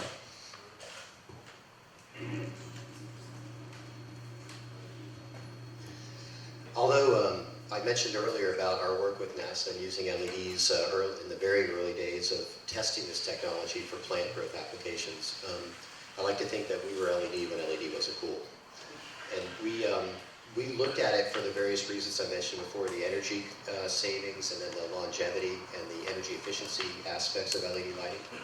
But the importance of this technology and looking at it at that time when it was not even on anyone's radar for using in this particular application was very important. And Jeremy's comments inspired me too to kind of reiterate part of his message where when we look at electric lighting for this plant applicant or this plant growth application, is that we're looking at electric lighting systems that have never ever been designed for plant lighting applications. All of the electric lighting systems, including LEDs, that are being used in growing cannabis were never intended or designed for growing plants. So that might be a revelation to some people in this room, but it's a fact. But one thing that the LED technology has enabled us to do is to create very energy efficient light sources that are replacing HPS technology or other HID technologies, as well as being able to define now very accurately or very variably, I should say, there's different spectrums that can be used to investigate how the spectrum of light influences the morphology of the plant, which is extremely important. Again, capitalizing on Jeremy's discussion about this, plant physiology and photobiology are what my background are, and looking at the way the spectrum of light influences both the morphology and then of course yield and growth. Morphology and then the phytochemistry, what we grow the plant for, is extremely important. The genetics of the plant are extremely variable and can have an extreme influence on how that light environment, including the other environmental parameters, have on the plant. So oftentimes when I have a discussion with a customer, I usually ask them, I start the discussion with this question: you veg under metal halide and you flower under high pressure sodium, why do you do that? And oftentimes, before they can answer the question, it's usually because I've always done that, which we've heard that from some of the other panelist members. People are stuck with doing something the way that they've always done it. And it's simply because there's a comfort factor associated with that. But now that you have the opportunity to look at LED technology in general, there are a number of manufacturers that exist today that are having a lot of success applying this technology in the cannabis grow environment, including improvements in yield and certainly improvements in quality. And the improvements in quality I'm talking about particularly in the chemical profile. But a lot of it has to do with the spectrum that's chosen. And unfortunately at this point in time, and Jeremy will probably correct me, there's no magic spectrum for the plant. So when you're looking at influences of various spectra, meaning the different wavelengths or colors of light on the plant and the effects on the plants, it's going to be determined by the genetics of the plant and the other environmental parameters. But it's not to say that there isn't a particular spectrum or intensity, both of those two things are related, that are going to influence the ultimate quality of the product that you're producing. We have already overcome the yield question. When we first started looking at LED technology and applying it to this industry, the questions from the customers are always, how does it compare to high pressure sodium? That was the only thing anyone was interested in. How does it yield? Now, that's the easy hurdle. We've already done that. We've been there, done that, can beat HPS yields. Certainly in terms of both overall yield and efficiency, grams per kilowatt hour. But now we have the opportunity to look at modifying the spectrum in ways that allow us to improve the quality of the product, because ultimately that's what this plant is. It's a factory of chemicals that we're making to provide to the industry. So when we created Master Gardens in 2011, there weren't a whole lot of vertical facilities to emulate or imitate or even base any of our hypotheses off of. And so we didn't know a whole bunch about what we didn't know when we were putting that together. So when we initially started it, we started out with induction lights. We were growing vertically. And we had tried out a whole bunch of different lighting technologies. LEDs were a little bit outside of our cost, our budget at that point, and so we didn't even really get a chance to properly test them out. And we ran into a whole bunch of problems right off the bat because my partner and I at that time, our entire experience had been, you know, kind of growing from off the grid in full sun and greenhouse, light supplemented, light duct greenhouses, and then moving into kind of the similar residential property management approach where we, you know, maintain garages and basements around Portland and used HPS to kind of retrofit, painting a picture based on an already provided canvas. And so once we had a blank canvas, I didn't want to just create the same picture on a larger scale that we've been doing forever. And so we kind of just charged into it. Had a whole bunch of issues at the beginning of it, controlling our environment, trying to figure out that the ambient temperatures needed to actually be higher than what they had been, and kind of running into the same thing that Casey was running into, where we'd been doing it this way for, you know, almost 20 years, and so why wasn't it working? You know, we just changed one part of this. We just transitioned last year, the beginning of last year, to 100% LED. We're using Fluence Bioengineering Spider X Pluses for our veg, for our clones, veg and flowering all the way up through. And so we've kind of navigated through that learning curve and gotten to a spot where we feel very comfortable about consistently producing very, very high quality cannabis and maximizing our yields with very, very low inputs. It's a 100% organic facility, clean, green certified. So we've been able to, you know, navigate through that. It does take a little while, but it's wonderful now to be able to discuss openly with so many people what some of those pitfalls, what some of those common issues are, and how to navigate around them. So, Thank you, Josh. Thank you, everyone. Let's hear from Corinne. Corinne, are you still on, Mike? I am. Do you want to tell us, well, I don't know if you're a grower at all, but one thing I keep hearing of, what are the game changers? What are the things in LEDs you've seen that have made it here to stay? Like, what about LEDs are different today than 5 years ago, or different that can, or you can, yeah. I'm curious to hear your thoughts. Well, yeah, there's a lot of answers and a lot of questions there. Game changers, I think, you know, Jeremy and Josh touched on this, but the ability to double stack. I mean, that's something that you are able to realize so much more opportunity and revenue through this channel. Can you guys hear me, by the way? Yes. Yeah? Okay. For double stacking, and a lot of that has to do with being able to be as close to the plant canopy proximity as possible, but also heat mitigation, because there's not as much heat coming off of these fixtures as you have with HPS. The ability to go double stacking is something I see a lot of our commercial clients going for across the U.S. and Canada. So that's a big thing.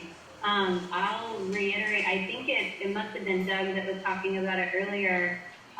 Spectrum, he's right, there is no magic spectrum. I mean, we have found a lot of our customers are getting fantastic results as far as just better chemotype expression, better, you know, just terpene quality, THC, CBD compounds, everything coming out of the plant is looking a lot better. Some of it has to do with intensity, some of it probably has to do with the spectrum, but until you really can get in and do the research and the real third-party testing, university qualified articles in print, it's going to be hard to just kind of objectively say LED is always better or this spectrum is always better. So, you know, having somebody, you know, a manufacturing partner or just some entity that's able to help you do that testing and puts a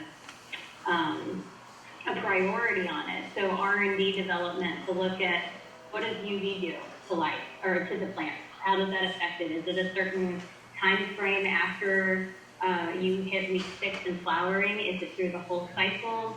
How can we take advantage of far red and looking at phytochrome and the different examples that we can use with all sorts of secondary metabolites? You know, what does having warmer rooms do to it too? So there's more questions than we have answers right now, but I think the objective is to always be hungry and always be searching for these answers. Awesome. Thanks, Corinne. Does that help? Okay. Yes, I have a bunch of questions. I want to hear from the audience. Questions for our panelists. We have, you know, about 10 minutes left. Yeah, please. I just have a little bit of question on the better phenotype expression.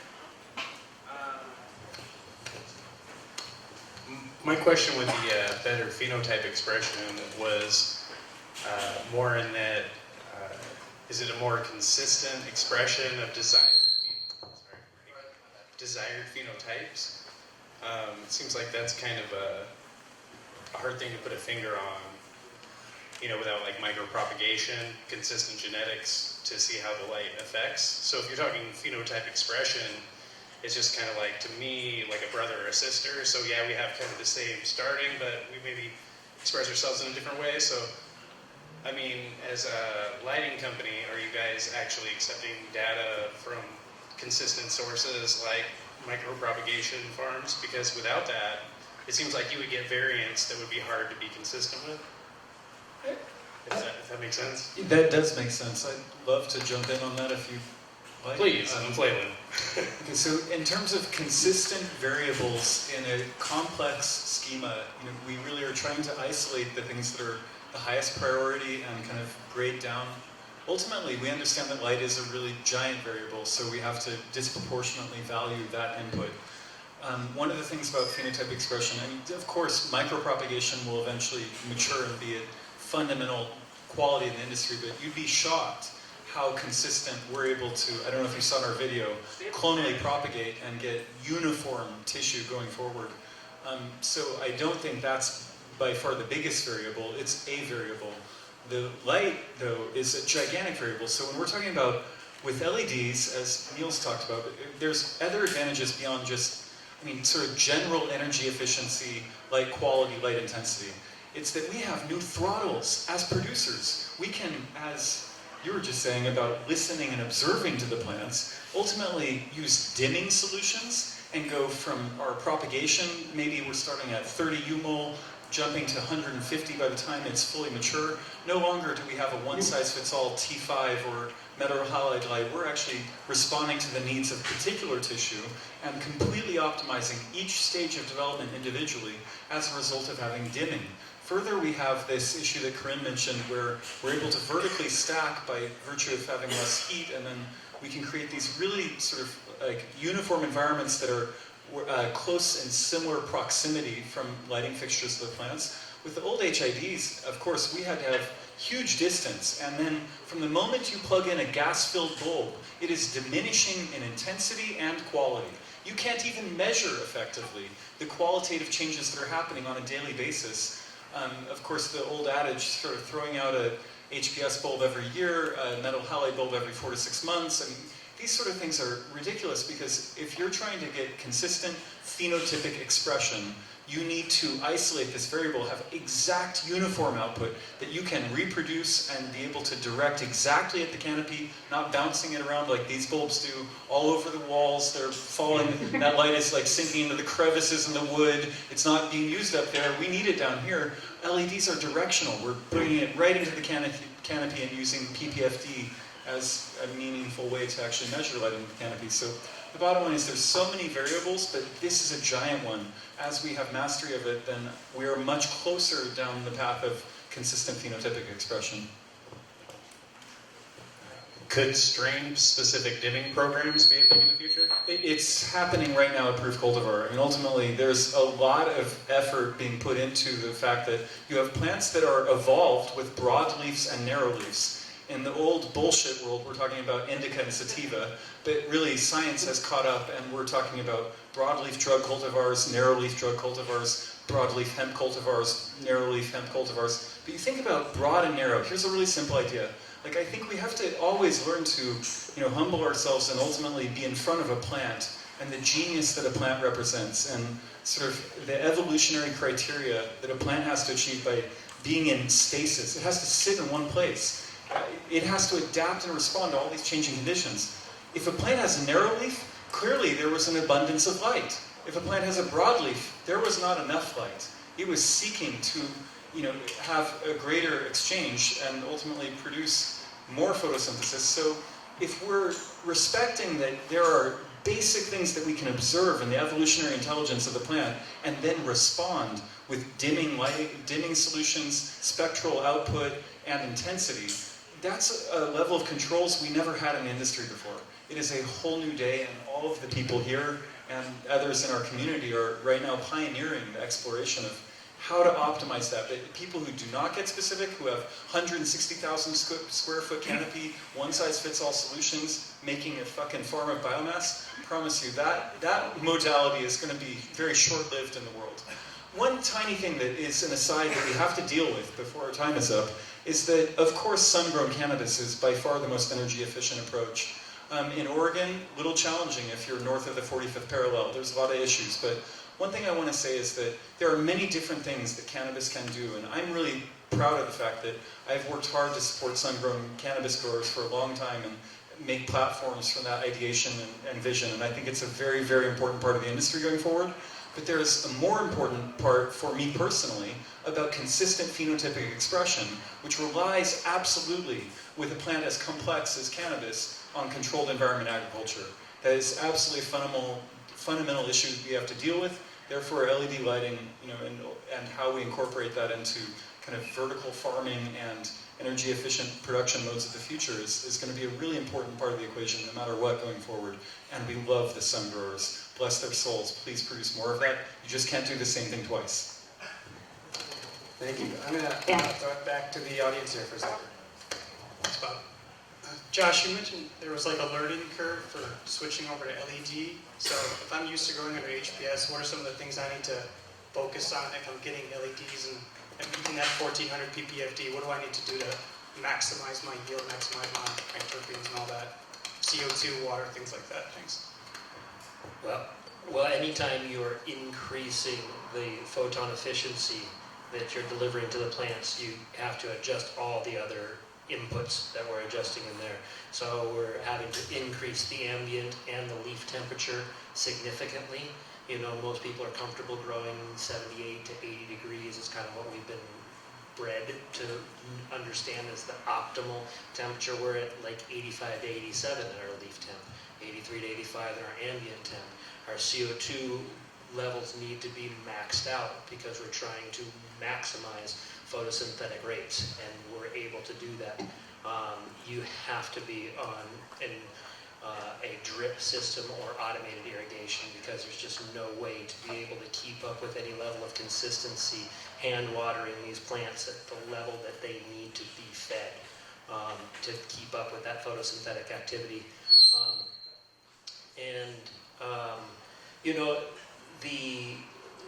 I really go back to some of the earlier comments on here, consistent attention to details and being able to measure the plant's response, watching the plant's reaction to the inputs.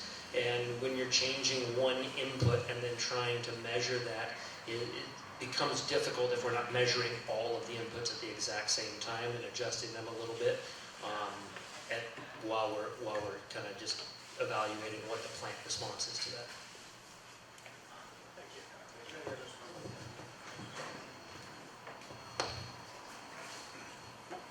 In messing around with raising temperatures and raising CO2 and humidity fluctuations and all these other things, I got a degree in geology.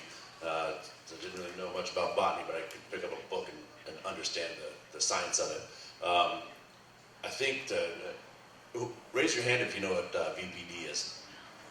Yeah, one of the most important things that I eventually realized what I was doing was messing with the vig pressure deficit. And that is a fundamental thing that you have to understand, that it is your environment to have the quality and consistent production. That's what you need to dial in, BPD. If I can add real quick, I don't have a mic, but one of the big issues that we've seen, just a warning sign, is really just the HVAC sizing and load. If you're going from a retrofit from HPS to LED, you are going to have such a dynamic and a vast difference in the amount of BTUs that you're putting into the room. So understanding the cycling that happens when you're going in and you're taking that heat load out, but also the HVAC system is now trying to mitigate that temperature differential as well as the humidity differential. So we've seen a lot of HVAC systems that are not sized properly for the new rooms continue to cycle and cycle and cycle and kick on because they're having to control that humidity issue too without the temperature. So that's just something to be aware of, that a sizing issue may be in the scope if you're retrofitting from HPS. All right, awesome. We're technically at time, but let's go one more question. I think these guys will be able to stick around for a few more minutes, some of them. Yeah, please. So where are we going to be 5 years from now? Are we going to look at incremental change, or is this going to be revolutionary change in terms of lighting technology? I think it's a revolutionary change. I made a comment earlier about when we talked to growers, and all they were interested in was how LED compared to HPS. That's all they were interested in. Now when we talk to customers, it's how does your LED compare to somebody else's LED? And so that's what we're challenged with. The tide has shifted. It's definitely the future. There's no doubt that LED adoption is on the rise, on the very front edge of that rise. But I can't emphasize enough, and this was mentioned before in this meeting, is that today when people are doing things in the traditional manner, in a very energy wasteful or energy consumptive manner, they are not going to be competitive to the guys that are adopting the new technology today, while the value of the crop is still high enough to afford it, so that they are able to withstand the commoditization of the cannabis market, while the prices of the product are going to continue to fall. They're not going to go up anymore. And so that while investing in the technology that's going to keep you competitive today is going to keep you competitive tomorrow, while others are not adopting that technology. That's why I believe it's going to be a revolutionary change, because we're going to see a clearing of the playing field at some point in time when it becomes economically unfeasible to do it the old-fashioned way. And honestly, one thing that I see being the big change is the cannabis industry in itself being the push and the motivation for a lot of these sustainable changes in technology. Before now, plant production was primarily for mass and for fruit. It wasn't for chemical composition. It wasn't for the level that we expect out of the plant that we grow. And so this dynamic necessity that we require as the cannabis industry is really the response to the change of the technology and how it's adapting now. Because before now, you didn't test for much. You said, okay, how much basil are we producing? How many fruits on my tomato plant are we producing? But the cannabis industry is forcing such a macro or such a micro scope of what we're analyzing with this plant and what we're trying to achieve, not just production value, but chemical value as well, that is forcing a lot of these technologies to change. So within the next 5 years, not just lighting, but HVAC, dehumidification, facility design, alternative methods of producing power and energy for your farms, we're going to see a huge elevation in a technology boost in a lot of different aspects because of what we're doing right here, right now. Riffing on what Casey just said, I think it would be an insane waste of resource and the privilege of our opportunity going forward if we didn't take what is easily the most speculated and invested space in horticulture and use that for the advantage of, the issues that we confront as a species going forward. that we have to deal with. How do we get consistent crop production in a changing climate?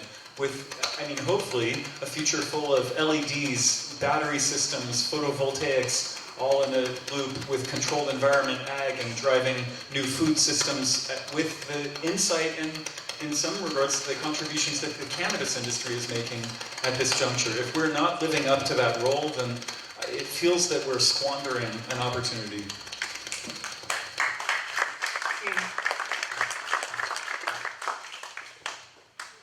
Well, that is an amazing way to end.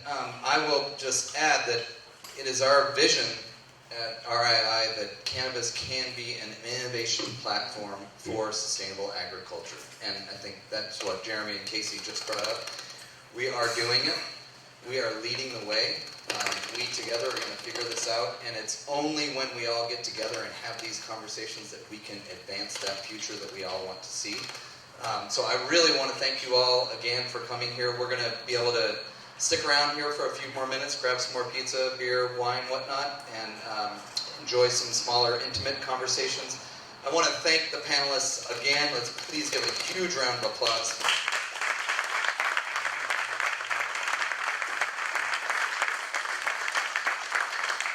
Y'all are my heroes. Y'all are my good friends. I really appreciate the work you're doing for humanity and for everyone to lead the way in agriculture in this crazy climate that we are changing, unfortunately, as a species, and I think the work that you're all doing is critically important for humanity, so thank you. I want to give a final shout out to Molly at Oregon Cannabis Association. Thank you for your support with this event and others, and all the great work you guys are doing. And also Zoe at Pharma for saving our butt at the last minute here with the HDMI cable and all the other stuff that we do. I think that is our conclusion.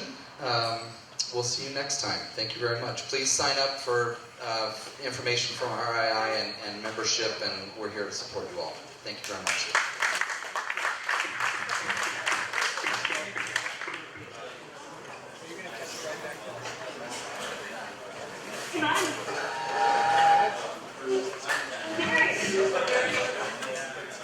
I totally forgot to show this too, but you guys have a plug in this one, don't you?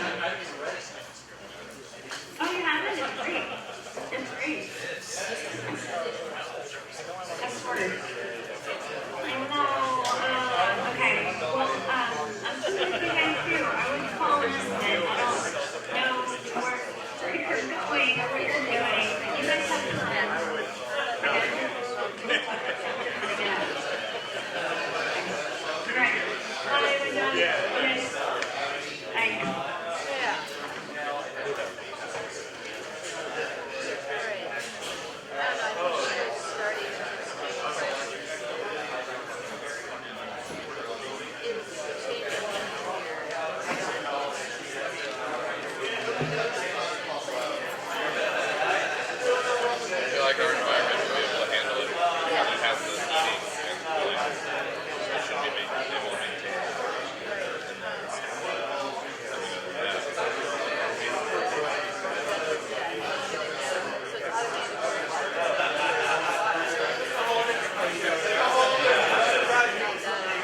Well,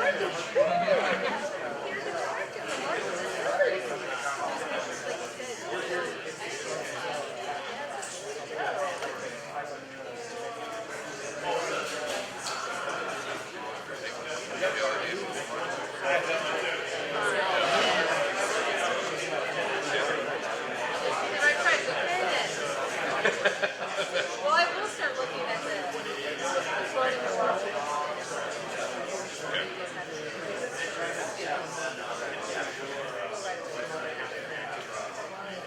Yeah. It's obviously going to be key with those, otherwise GA2.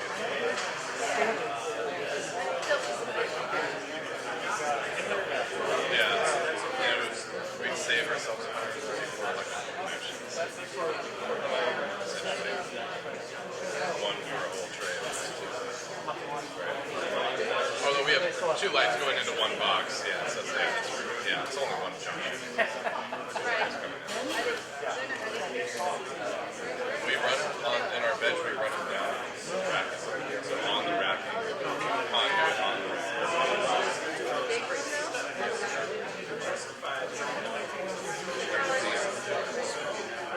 See Reagan? Yeah, good talking to you.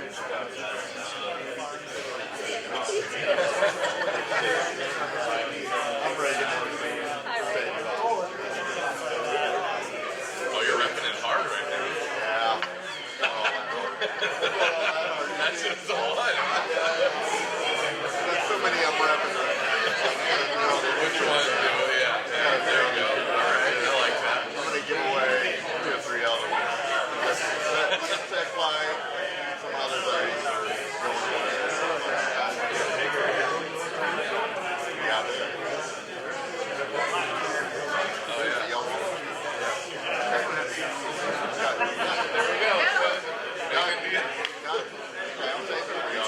I'm about ready to dump it. Okay. I'll talk to y'all. Yeah. Well, we need to hear back on the installation on that. No, did I send you the other thing? Yeah, I didn't send it back to you. All right. I sent it to both of y'all. He sent it to us, and then we responded to it. Right, but did I send you the answer?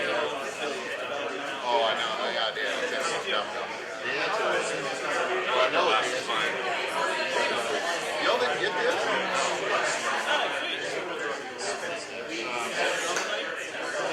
We've got a reflective roll. Yeah. We've got a reflective roll, and I said, okay, so I wouldn't change the insulation because of engineering and space if they don't want to. I'll just give you all a roll of film. I didn't get a check back from you either. Okay. Yeah, I sent it back a week ago. So don't worry about it. I'll solve the problem. However, you need to have the roll whenever you're going to put those ducts in. You know, somewhere at that point, put that roll. Correct. So it's a.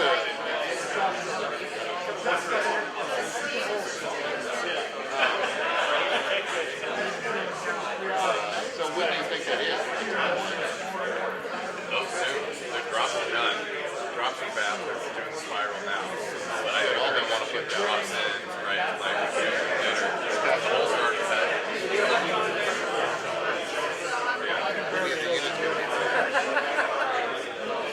Okay, so I won't talk to you tomorrow. We got a full day tomorrow, but I'll talk to you. I'll reach you.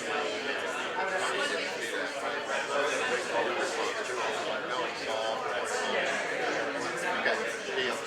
Good. All right. I'm sure. Take care. You haven't seen the party? Wait, are you coming in tomorrow? Well,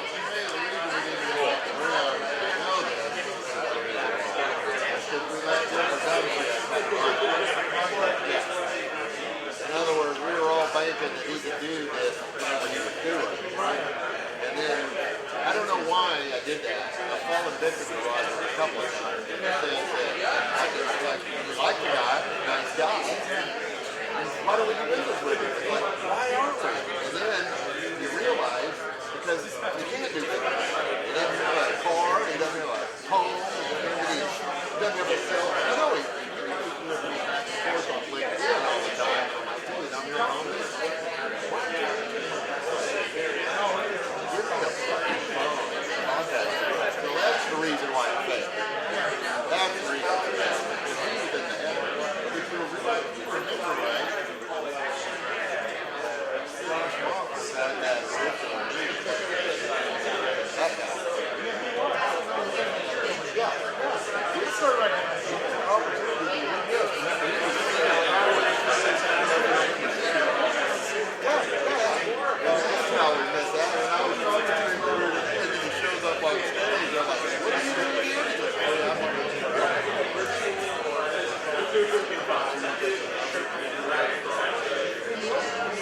Try it for fun, but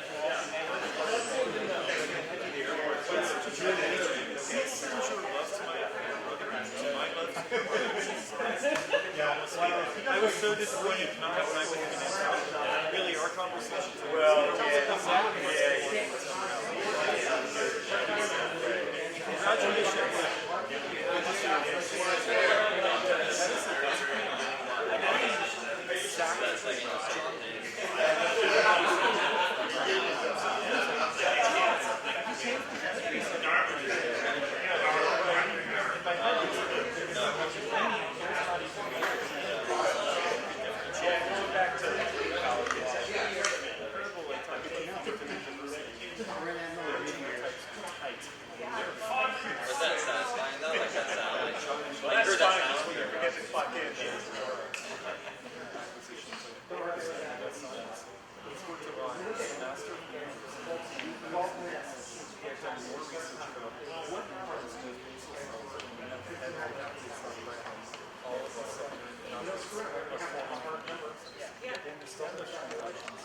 yeah.